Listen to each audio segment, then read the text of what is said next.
Inestabilidad institucional, entrando incluso en concurso de acreedores.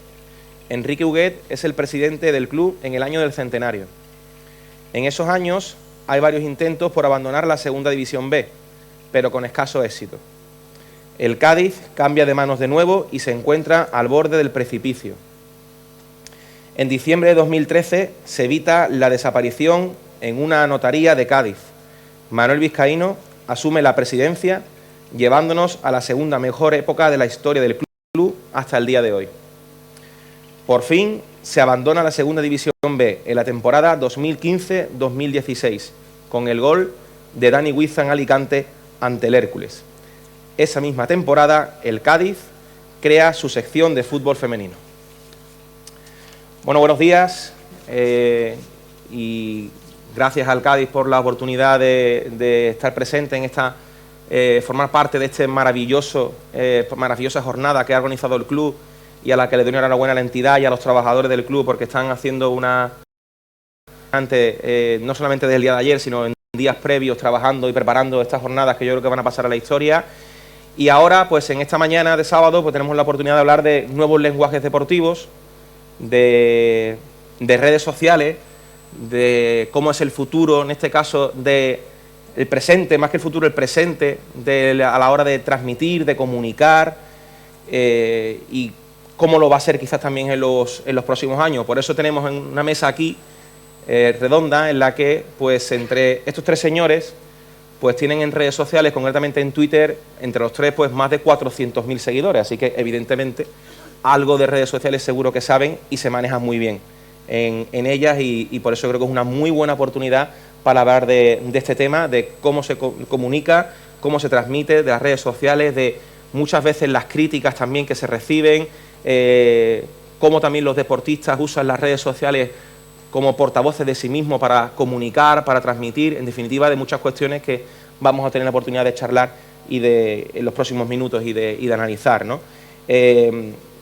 Empiezo por presentarlos en este caso, a Axel Torres, que pues ejerce la profesión desde los 17 años, Axel, que ya es una edad, ¿verdad?, joven para empezar en esto, en el mundo del periodismo. Empezó en materia de fútbol internacional en la cadena COPE en el año 2000, fue enviado especial a la Eurocopa del 2004, al Mundial de 2006 en Alemania, fichó posteriormente por Radio Marca, en 2008 se incorporó a Mediapro, aunque siguió colaborando con Radio Marca, ha sido presentador y comentarista de fútbol para proyectos de Gol Televisión, Bein, Movistar, ha estado también de ser en el diario AS, ha publicado hasta 3 libros y también, esto es una cosa que seguro que a él también le gusta destacar, es consejero del club de su vida, del Sabadell, actualmente en la Primera Federación. A mi derecha está Alberto Benítez, gaditano, ¿verdad? Hay que recalcarlo, ¿verdad, Alberto? Social Media Manager de Marca, lleva las redes sociales de un periódico como es Marca, importantísimo, licenciado en Periodismo por la Universidad de Valladolid, máster en Edición de Nuevas Tecnologías, de redes sociales de Marca desde 2022, además es docente en la Escuela de Unidad Editorial y, como digo, gaditano y cadista, ¿verdad? Muy cadista. Y a mi izquierda está Hilde Cortés, periodista, también, evidentemente, pues se conoce muy bien el mundo de las redes sociales, ha sido responsable de redes en la Federación Española de Fútbol y en la Selección Española desde 2013 hasta finales de 2020, o sea que también ha vivido cosas muy importantes y muy interesantes y en la actualidad es jefe del Departamento de Redes Sociales de la Empresa Municipal de Transportes de Madrid y ha sido ponente en congresos para UEFA, Facebook, Twitter, en fin, muchas cosas, ¿no? Así que yo creo, como digo, pues yo creo que una buena oportunidad para charlar sobre el nuevo lenguaje deportivo con ellos. Y la primera pregunta que yo lanzo, Axel, es quizá cómo ha cambiado, en este caso, la manera de comunicar, y tú lo haces bien, y tú lo vives cada día, en este caso en televisión y en muchos partidos de la Liga, la manera de transmitir. Me preguntaban antes qué tiene que hacer un narrador para ahora de comunicar, transmitir, para llevar una manera diferente en la narración a todo el público de ahora, ¿no? Sí, buenos días, de hecho, buenos días a todos. Sí, a ver, cambiar ha cambiado.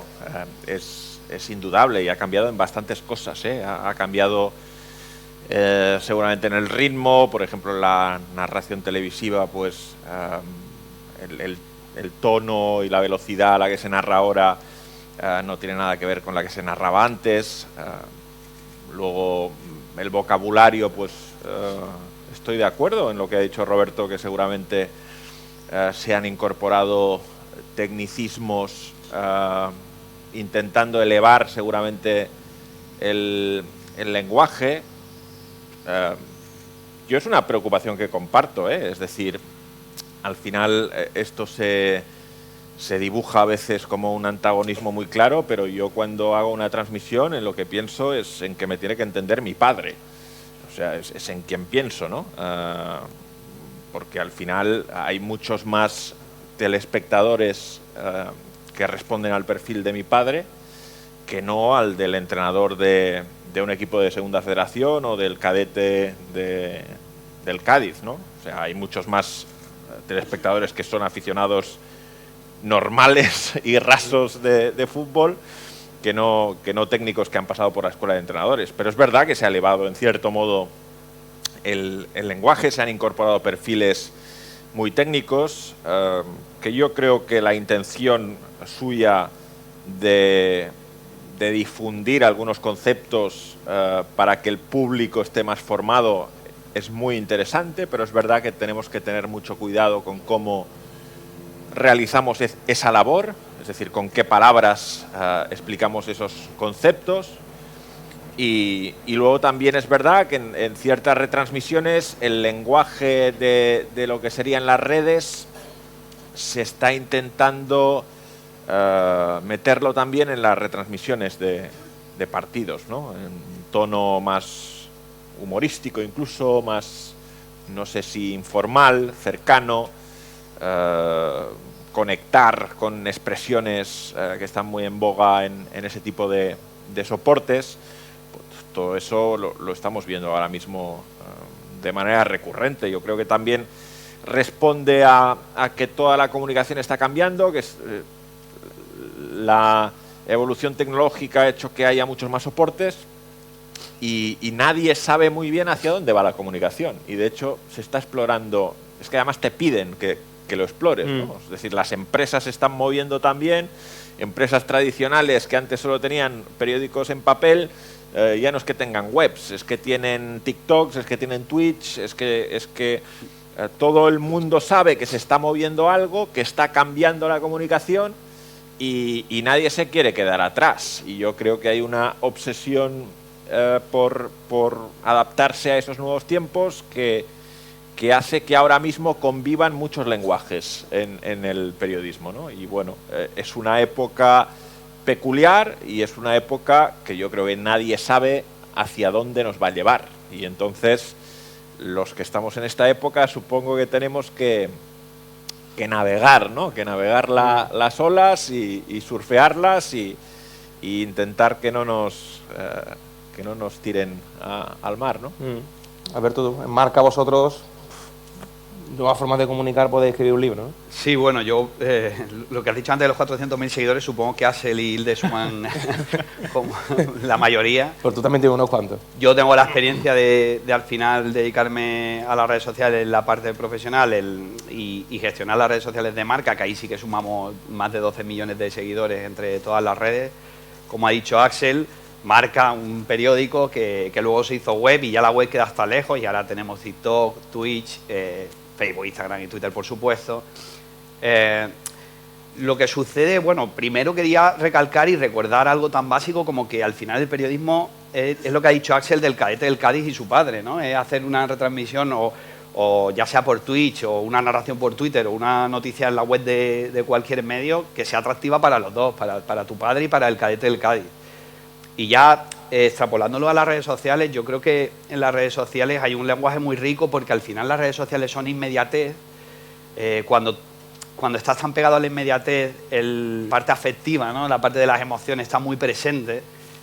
Yo, de hecho, hubo una época que me prohibí tuitear durante partidos del Cádiz, porque luego me arrepentía un poco, ¿no? Porque al final me llevaba mucho la pasión y decía, oye, tengo que reposar más porque Y al final yo creo que en esa inmediatez y en esa afectividad del lenguaje coloquial que se usa en redes sociales, pues lo hace más ágil, más vital.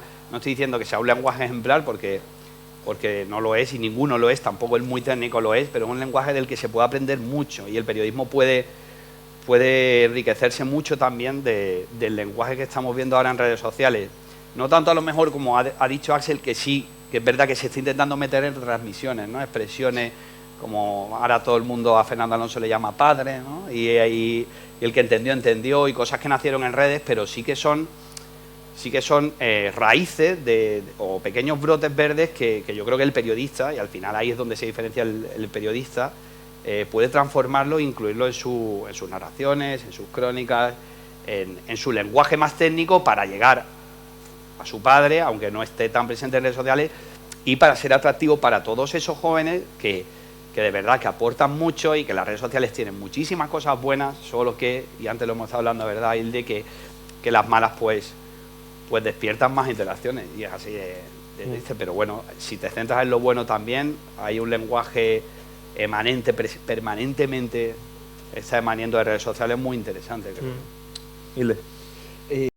Yo creo que es que no somos conscientes de que vamos hacia una democratización de la comunicación y del periodismo.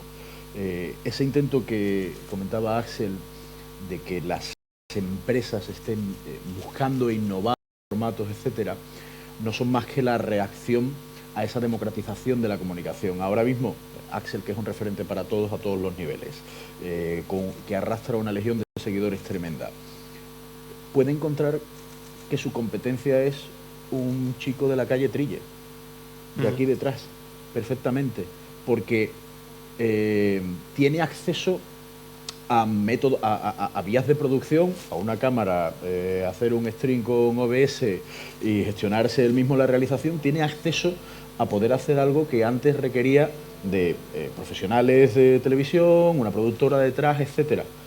Esa democratización provoca que cambien los modelos y que a mí me pueda interesar seguir a Axel, que lo sigo evidentemente, me parece un tío muy interesante, o seguir al chico de la calle Trille porque me aporte otra cosa. En este momento en el que todos podemos comunicar y compartir medios, ya sea Twitch, YouTube, cualquier tipo de plataforma, las empresas y el periodismo en sí, no voy a decir que sufran una crisis, realmente no es una crisis, pero sí sufren una evolución casi obligada a una velocidad, además, que empieza a ser exponencial, porque cada vez cuesta más trabajo adaptarse a esos cambios precisamente por la velocidad a la que van, y eso está haciendo que las empresas y los profesionales tengamos que cambiar constantemente y de forma muy rápida la manera en la que trabajamos y en la que comunicamos para estar adaptándonos a todo eso, porque si no, bueno, es que no es si no, es que evidentemente cambian los modelos de negocio, que al final no obviemos que la comunicación y el periodismo en sí pues son una profesión que genera ingresos para medios, para profesionales, etcétera, anunciantes y todo lo que rodea. En el momento en el que entran otros actores en la ecuación cambia por completo el paradigma en el que trabajamos. Y a mí me encanta lo que ha contado Roberto antes, y yo es el periodismo con el que crecí, pero creo que no es el periodismo con el que me jubilaré, si me jubilo, pero creo que no es el periodismo con el que nos jubilaremos ninguno de nosotros, porque ese modelo de comunicación, para unos desafortunadamente, para otros afortunadamente, sobre todo para estos actores que han democratizado la comunicación, ha cambiado por completo. Ya no es posible hacer ese periodismo. Por tanto, yo os pregunto a los tres, ¿se prima más ahora el entretenimiento que la propia información? Sin duda. ¿No? Es que yo creo que hacemos más entretenimiento que información como tal. Hacemos muchísimo más entretenimiento. De hecho, se busca ahora en redes sociales, ahora se busca más que la noticia, la curiosidad, la anécdota, lo llamativo, lo que te haga pinchar. Yo creo que después de las redes sociales eclosionan en España en 2012, es cuando todo el mundo empieza a tener cuenta en redes sociales. Llevamos, por tanto, 10, 12 años con el social media integrado en nuestras vidas. Y yo creo que la gente ya ha aprendido a buscar la información por sí sola. Ya no necesita que se la den en redes sociales. En redes busca otra cosa, algo que le haga sentir, que le emocione y que pueda compartir con sus semejantes. Y normalmente eso viene más por las vías del entretenimiento que por las vías de la información pura y dura, tal y como hemos conocido hace 20 años. Sí, a ver, es que no están peleados, ¿no? Creo que... Lo clásico con lo nuevo, ¿no? No está reñido, ¿no? Y es que además esta es una profesión en la que es muy necesario que haya distintos roles. O sea, Roberto reivindicaba el reporterismo es muy necesario, pero es que no solo tiene que haber reporterismo. O sea, tiene que haber análisis, tiene que haber seguramente entretenimiento, que es de lo que estábamos hablando ahora, tiene que haber efectivamente gente que te dé noticias. De hecho, un medio de comunicación que se precie y que quiera tener éxito necesita todos esos perfiles, necesita tener al mejor reportero que le dé las mejores noticias, que encuentre los mejores testimonios, que le explique lo que está pasando y que la otra gente no sabe que está pasando, pero también necesita a alguien que no te dé ninguna noticia, que no sea nada bueno sacando noticias, pero que conecte muy bien con la audiencia, que sea entretenido, que realmente genere comunidad, que realmente la gente lo quiera escuchar, que quiera escuchar también sus análisis. Creo que en un medio de comunicación no es que quepan todos, es que son necesarios todos. Es que un medio de comunicación que no los tenga a todos, pues seguramente va a ser peor que un medio de comunicación que solo tenga uno de los dos perfiles. Por lo tanto... De hecho, en los partidos de fútbol vemos ahora que se prima más buscar al exjugador, exentrenador, que el propio periodista para analizar un partido, ¿no? Siempre hay mucho debate sobre eso. De hecho, yo escucho quejas de los dos gremios. Por supuesto, los dos gremios entienden que tienen que ser ellos los que comenten los... El periodismo y el fútbol. Y el deportista. Un entrenador de fútbol pensará qué hacen estos tíos periodistas analizando como si fueran entrenadores. Si no son entrenadores y por lo tanto no tienen los conocimientos para analizar, tenemos que ser nosotros que somos los que somos entrenadores. Y un periodista pensará qué hacen estos tíos que no han estudiado periodismo o que no son periodistas y que no dominan el lenguaje teniendo un rol en una transmisión periodística, ¿no? Entonces, es un debate que existe, que no solo existe ahora. Yo desde que me dedico a esto lo he escuchado y todo el mundo cree que tiene razón. Yo creo que al final no es una cuestión de qué eres, sino que es una cuestión de quién ejerce ese rol de la manera que se tiene que ejercer y lo hace de una manera más eficaz. O sea, al final el rol del comentarista consiste en... o requiere comunicar bien, requiere seguramente tener un conocimiento de los actores que están participando en el partido, requiere un entendimiento del juego y requiere también el dominio del registro del comentarista, que es algo de lo que se habla poco, pero que también es muy importante, que es saber cuándo tienes que intervenir, si la intervención tiene que ser larga o corta, en qué momento el narrador necesita un apoyo, en qué momento el partido ha decaído y el comentarista igual tiene que introducir una cuestión un poco más ajena al partido en sí. Eso también es importante, ¿no? Al final, como te digo, da igual, hay entrenadores, exjugadores que son muy buenos comentando, hay periodistas que son muy buenos comentando, hay entrenadores y exjugadores que son más flojos comentando y también hay periodistas que son más flojos comentando. O sea, al final no depende de si unos son una cosa o son otra, ¿no? Sí, yo creo que el problema viene cuando el periodista se cree que por el simple hecho de ser periodista, él tiene más potestad, ¿no?, para estar detrás de una cámara y hablar de un partido. O el entrenador, por el hecho de ser entrenador, cree que sabe contar bien las cosas que tiene en la cabeza y los conocimientos que tiene como entrenador. Al final, igual, yo no me gusta mucho decir, no, es que el periodismo ahora es entretenimiento, porque parece que le estamos quitando valor a todo el nuevo periodismo de redes sociales y de gente joven de la que se puede aprender mucho también de los jóvenes. Por supuesto, tener referencias siempre, pues no sé, yo leí a Axel en Planeta Axel, a Hilde lo seguía desde que está con las redes sociales de la selección, pero también me gusta, en Marca, entran pues becarios cada momento, ¿eh? Y de los becarios también se aprende muchísimo, muchísimo en su forma de comunicarse por redes y en la manera de tener iniciativa, y al final pues el periodismo, como estamos comentando, está cambiando. El periodismo clásico para mí no existe, para mí es el periodismo siempre. yo creo que ningún periodista, salvo eminencias contadas, puede hacer lo mismo que hacía hace 5 años. Tiene que ir actualizándose totalmente, si no está fuera. De ahí creo también que la formación en las universidades de periodismo tengan a lo mejor un poco de déficit, ¿no? Porque es curioso y es una paradoja casi que las facultades de periodismo no estén tan pegadas a la actualidad, cuando el periodismo es actualidad.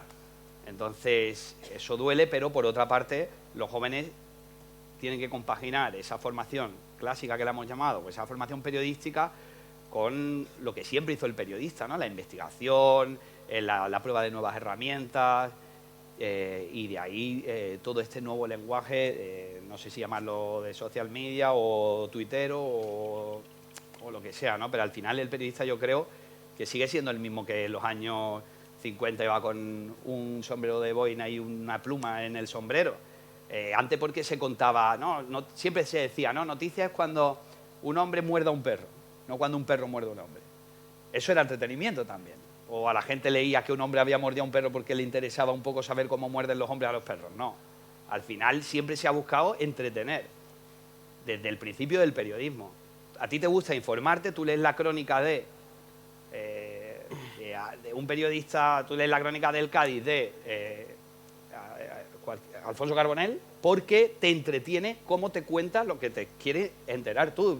O sea, tú te informas de cómo ha quedado el Cádiz, de cómo jugó este y cómo jugó aquel, pero aparte te gusta entretenerte mientras te estás informando. Si no, todo el mundo veríamos fichas de partidos y ya está, ya sabemos quién jugó, quién metió los goles. No, te gusta que te lo cuente alguien que te parezca atractivo a su forma de contarlo. Yo creo que de ahí es la unión, ¿no? Del periodista con la persona más técnica o otras habilidades.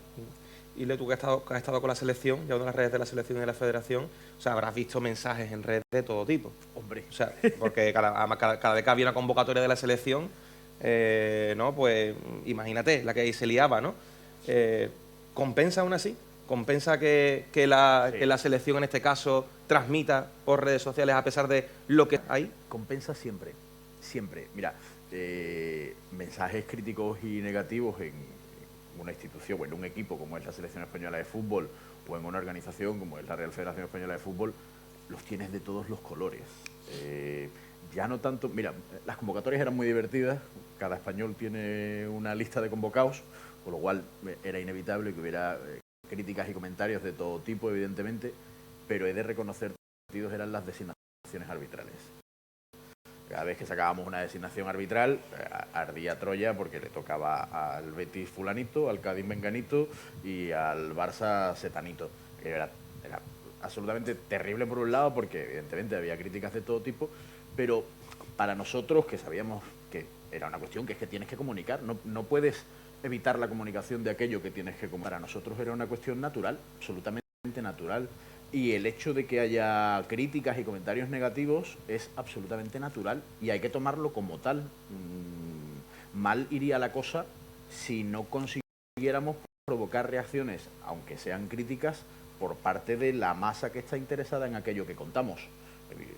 Con lo cual, con eso ya te compensa, porque aún así estás consiguiendo que esa cantidad de personas estén pendientes de aquello que estás contando. Pero necesitamos que la gente esté pendiente de pero lo que ojo, que un contamos. fallo o una equivocación te puede hundir, en redes. Un fallo, una equivocación, pues... Hablamos de un fallo, una equivocación, O sea, que aquí todo el mundo se equivoca. No te va a hundir, pero te puede hacer mucha pupa. Sí, claro. Te va a hacer pupa y te va a durar, pero yo no he visto crisis de redes provocada en redes por un error que dure más de 48 horas, 72 a lo sumo.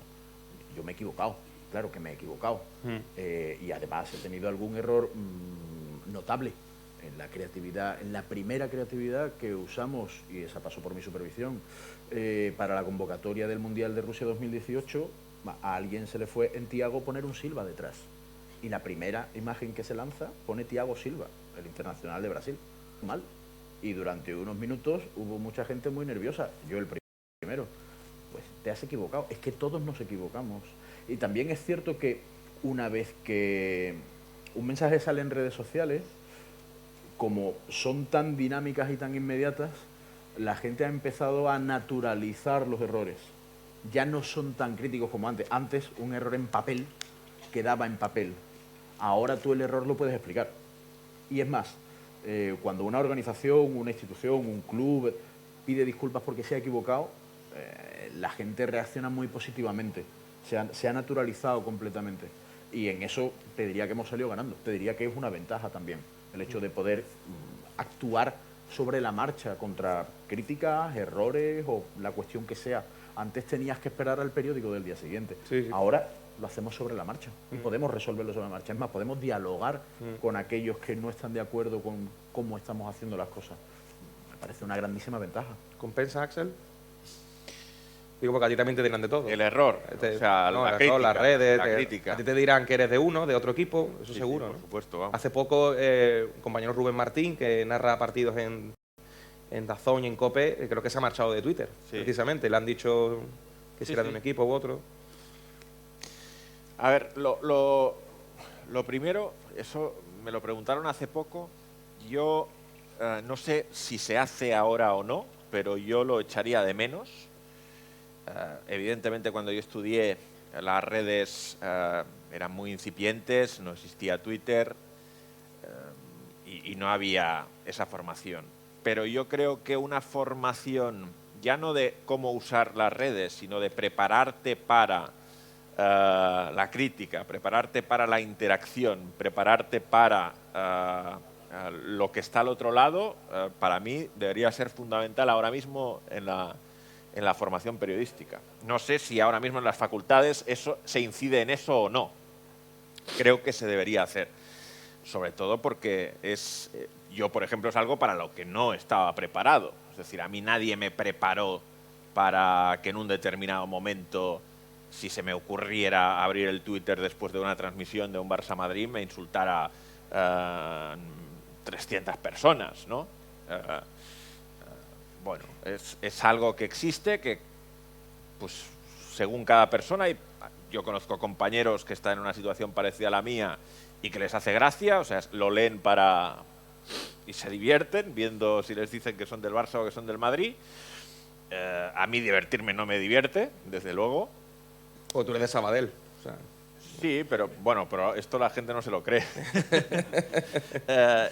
Y de hecho, es verdad que las polémicas en sí, de manera masiva, duran 2 días o 3, pero hay cuestiones que no de manera masiva, pero perviven en el tiempo. Es decir, a Carlos Martínez, que estoy haciendo yo partidos con él cada semana ahora, esta temporada, hay aficionados y tuiteros que le sacan un corte de hace 10 años o 12 en el que él, en un momento de un partido de las últimas jornadas en las que el líder está ganando y ya pone una ventaja muy grande con respecto al perseguidor, dice: se nos escapa la liga.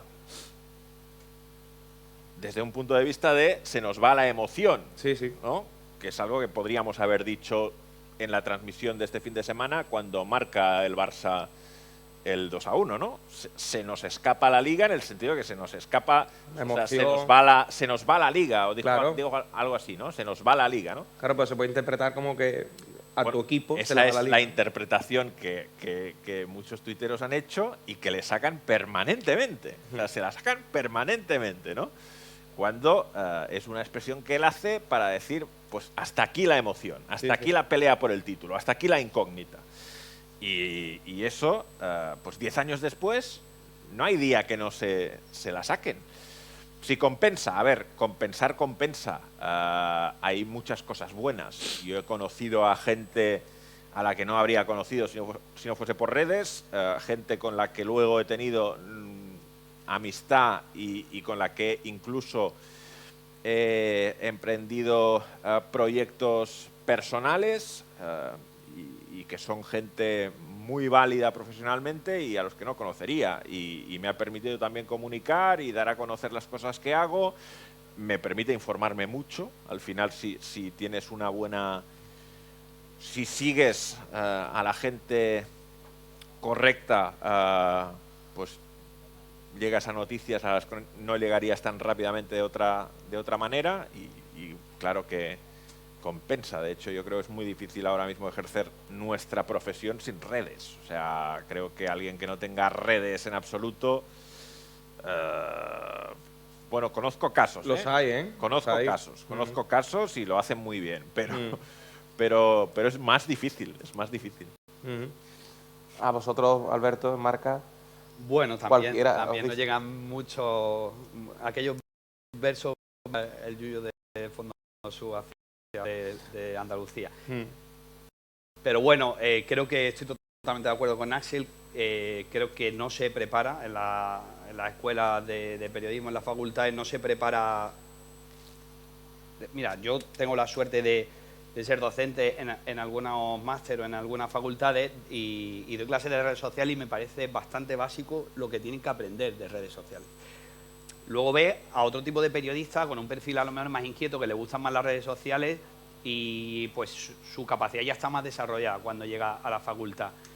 Pero vuelvo a lo mismo, las escuelas de periodismo creo que están muy lejos de las redes sociales y del periodismo actual, entonces tienen que acercarse un poco porque también preparar al periodista es muy importante.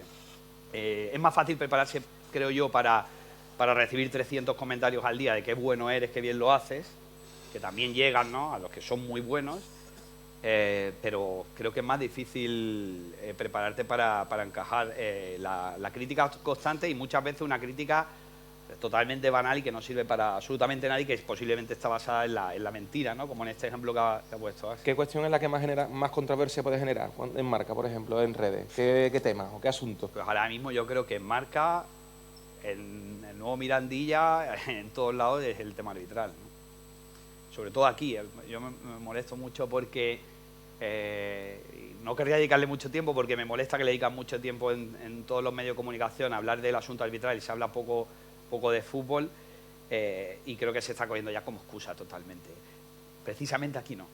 Precisamente aquí yo creo que el Cádiz ha sufrido recientemente algunos arbitrajes que son escandalosos y no se le dedica tanto tiempo, pero sin embargo cualquier mínimo fallo, ¿no?, o cualquier incidencia cuando están los grandes involucrados, pues sirve para hablar toda la semana y no hablar de fútbol. Entonces eso me molesta un poco y creo que también es culpa del periodismo, al que tanto admiro y tanto me gusta, pero parece que eso lo estoy dando palos hoy, pero es verdad, ¿no? Al final, no sé, Axel Torres, no sé si alguien le ha visto hablar más de 5 minutos o más de 1 minuto y medio de un tema arbitral.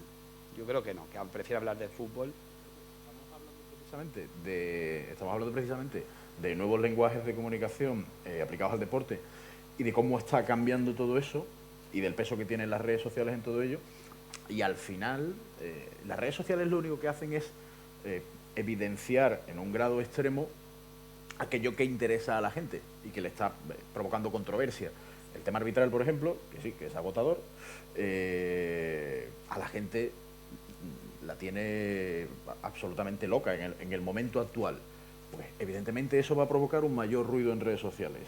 Ese mayor ruido genera la atención de los medios, que acude a ese ruido y que además genera contenido para saciar esa necesidad que la gente está evidenciando a través de redes. Es decir, es lo que te decía al principio, esa democratización, ese cambio de modelo de comunicación en el que también el medio puede saber aquello que está interesando más o menos, provoca que actuemos y trabajemos de otra forma, aunque nos tenga cansado el tema arbitral, pero es que la gente está pidiendo más.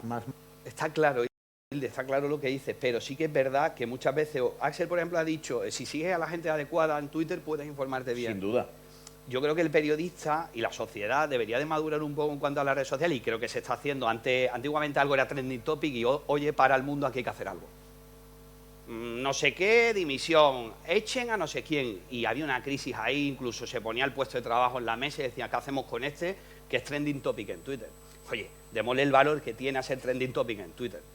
No estoy diciendo que no tenga valor y yo precisamente que trabajo en redes sociales tampoco voy a tirar piedras contra mi tejado, pero bueno, tiene el valor justo, ya está, no pasa nada, porque también ha pasado que esa persona de la que piden la dimisión, y bueno, ha pasado en los medios de comunicación también, luego nos ha hecho, Julián Aragonés nos hizo campeón de la Eurocopa, ¿no? Y pedimos la dimisión todos los medios de él. Entonces, yo creo que bueno, hay que darle el valor justo a ser trending topic. Si después de un partido, durante un partido de Barça o Real Madrid, siempre vas a ser trending topic, robo a un equipo. Si los medios caemos, no sé, en la comodidad, voy a decir, de basar todo nuestro postpartido en, oye, de esto están hablando 2 millones de personas y de estos 5.000 vamos a hablar de esto porque vamos a atraer a 2 millones de personas. No digo que no haya que hacerlo, pero hay que madurarlo un poco porque a lo mejor esto que atrae a solo a 2.000 o que atrae solo a 10 o que se me ha ocurrido a mí como periodista va a ser muy interesante y va a ser un tema que estos 2.000 van a decir, jolín, pues sí, menos robo a tal y menos cual y esto me interesa, esto que cuenta esta persona me interesa. Es que lo que tú comentas, muchas veces nos creemos que lo que se ve en redes sociales es el mundo real.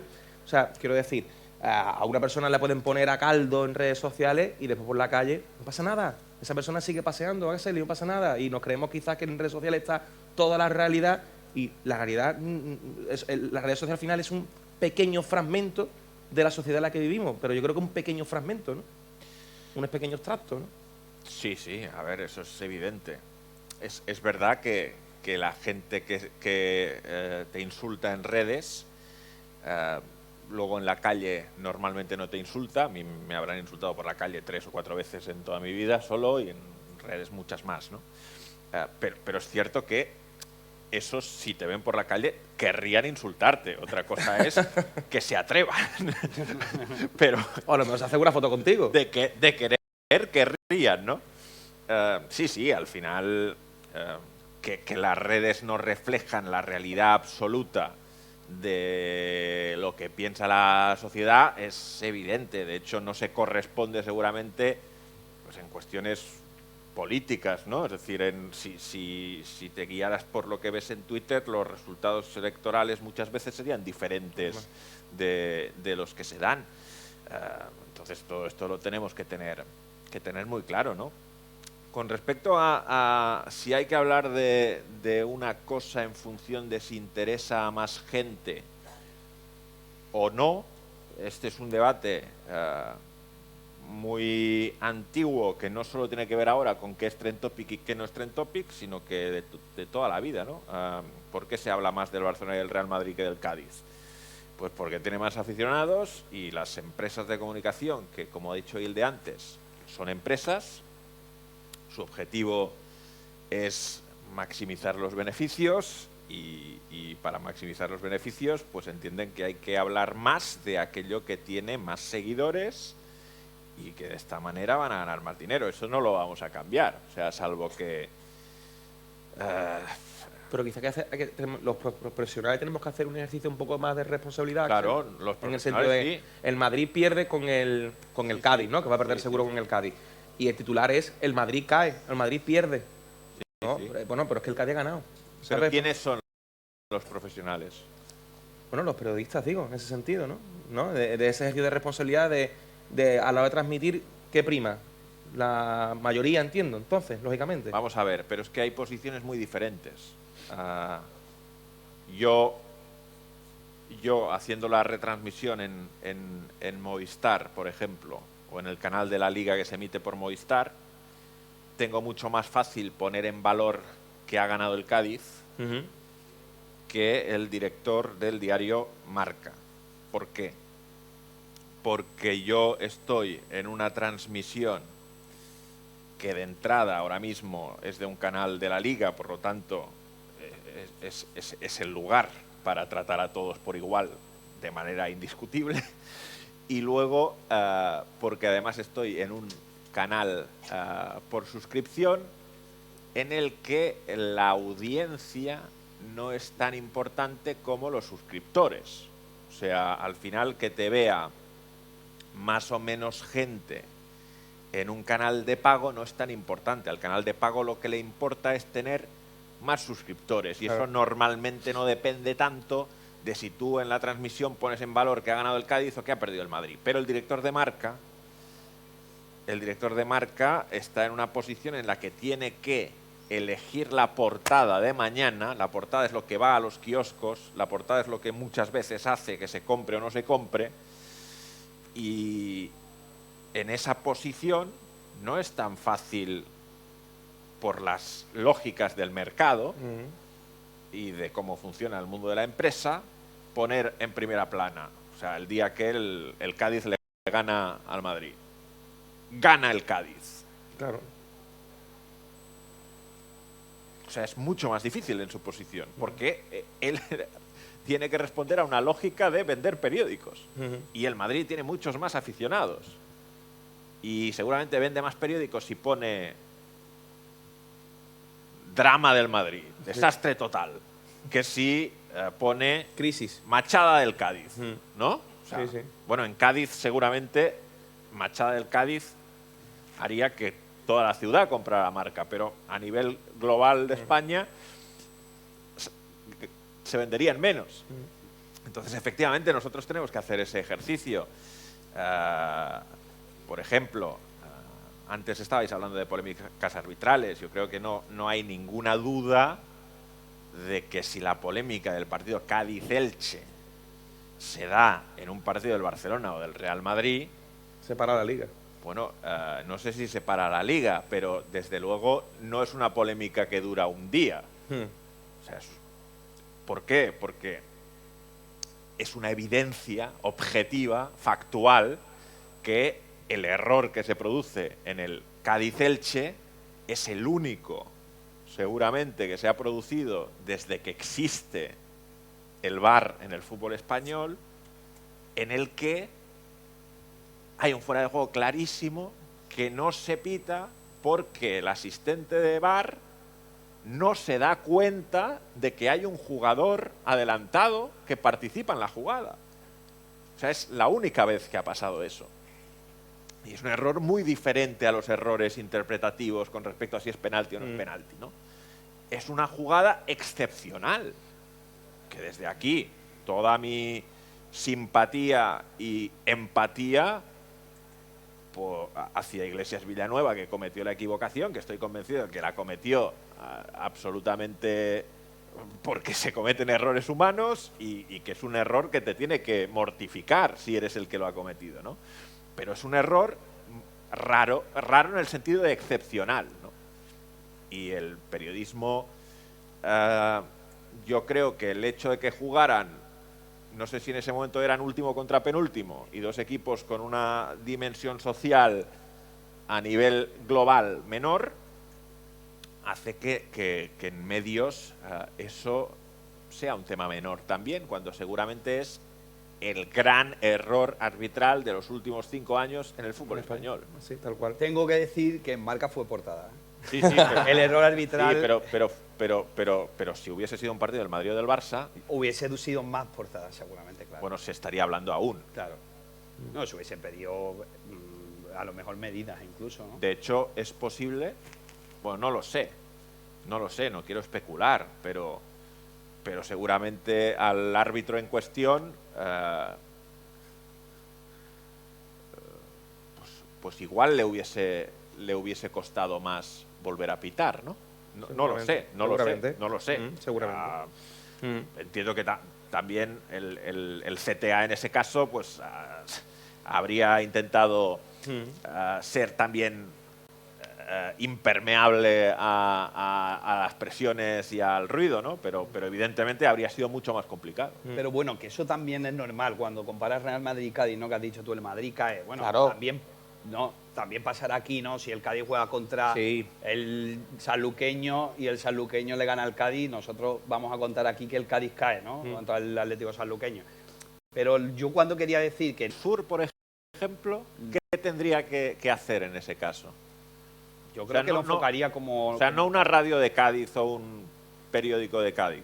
Canal Sur, como medio andaluz en este caso. Y público. Y público, que eso es seguramente lo más importante en este caso que estamos tratando. Si se da un Cádiz Atlético sanluqueño de Copa del Rey y el sanluqueño elimina al Cádiz... Hombre, yo creo que Canal Sur haría como hace Zuna en la Liga y pondría en alza la victoria del sanluqueño. Pero bueno, pues no, que al final, yo creo que también la derrota del Madrid ante el Cádiz es noticiosa, o sea, el titular, el Real Madrid cae ante el Cádiz, es noticiosa porque lo previsible es que el Madrid gane al Cádiz, lo previsible es que el Cádiz elimine al sanluqueño. Cuando ocurre lo extraordinario, volvemos al hombre que muerde al perro, lo destacamos en el titular, y es el Cádiz cae ante el sanluqueño.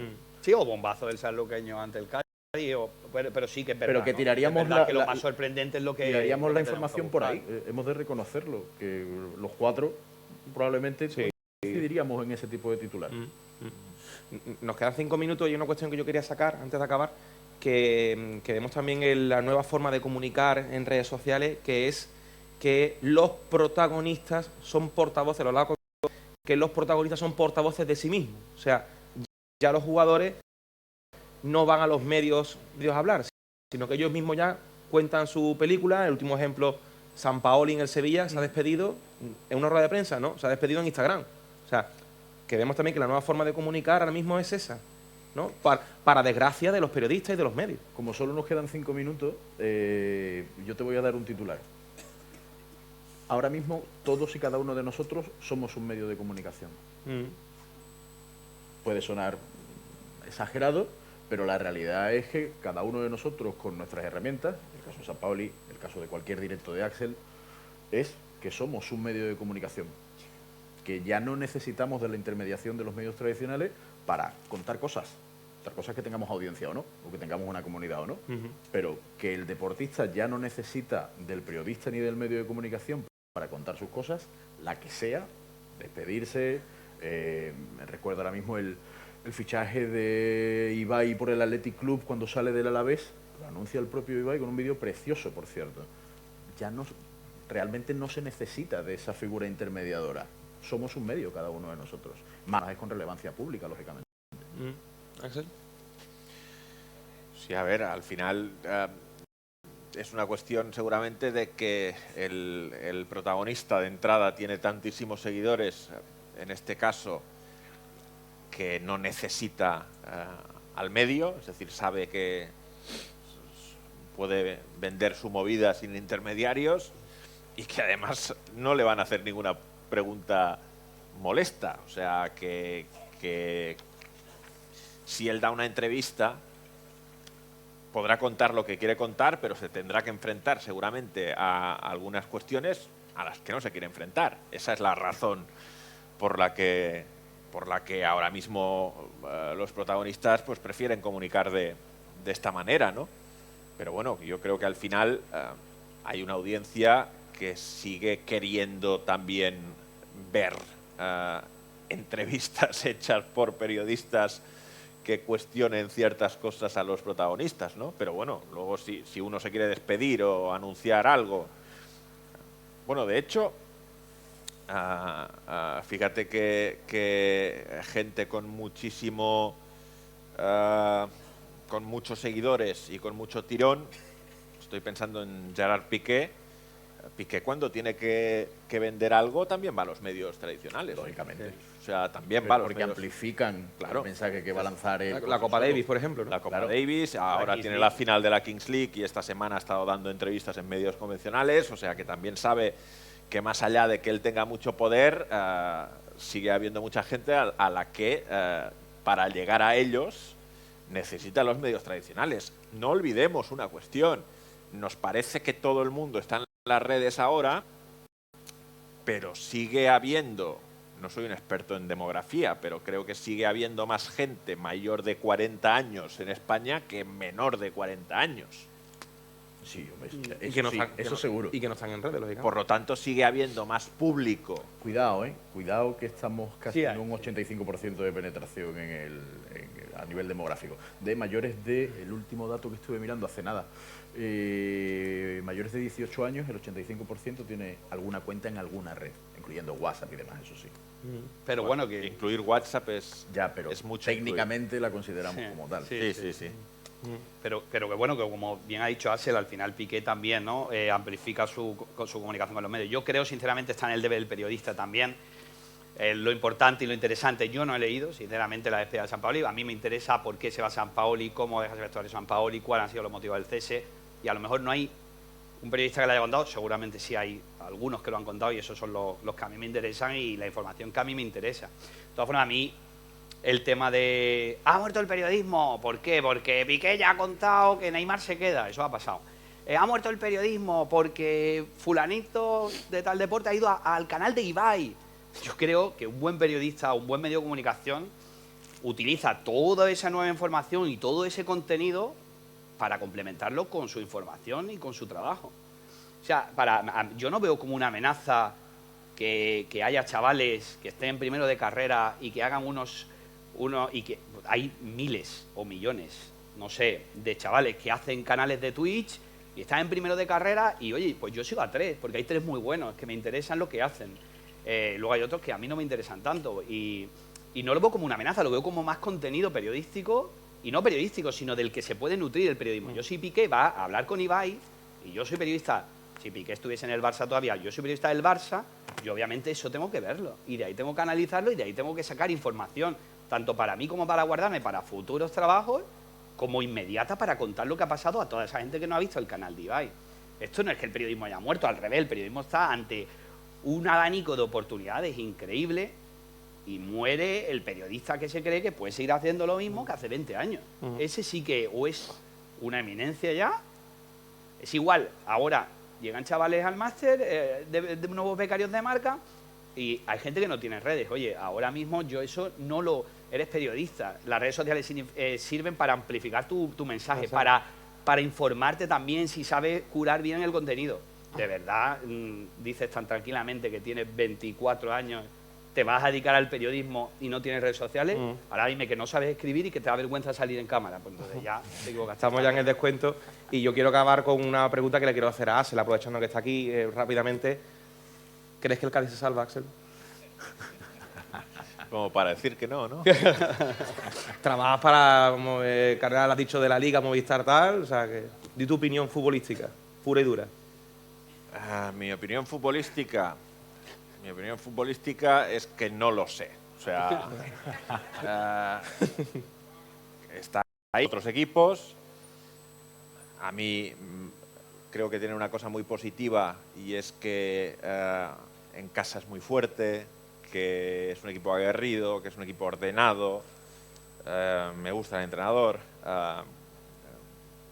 Los partidos que tiene que sacar adelante los saca. Sí, soy moderadamente optimista. También te digo que no estará salvado a 3 jornadas para el final. No, pero eso ya lo damos por hecho nosotros. Eso ya nosotros la sangre ya, el tema del sufrimiento. De todas formas, aquí en el Nuevo Mirandilla, que el Cádiz es muy fuerte, suelen dejar más tiempo de... Sí, pero ya estamos menos 2. O sea que aquí suele dejar de 10 minutos para arriba. Y le corté, muchísimas gracias, amigo. Gracias a vosotros y al Cádiz, y enhorabuena por la organización, que es espectacular. Gracias. Muchas gracias. Alberto. Igualmente, enhorabuena al Cádiz y muchas gracias a todos porque es un placer estar en este estadio trabajando con el Cádiz Club de Fútbol. Para mí, además, es un sueño. Axel, gracias. Ojalá os salvéis. Gracias, muchísimas gracias. Gracias a todos. Ahora hay un coffee break, un pequeño tiempo de descanso y a las 12, mesa redonda, el fútbol y los libros con Juan Bonilla, Carlos Marañón, Victoriano Gaviño y moderado por el compañero Pedro Espinosa, así que también muy interesante. Muchísimas gracias.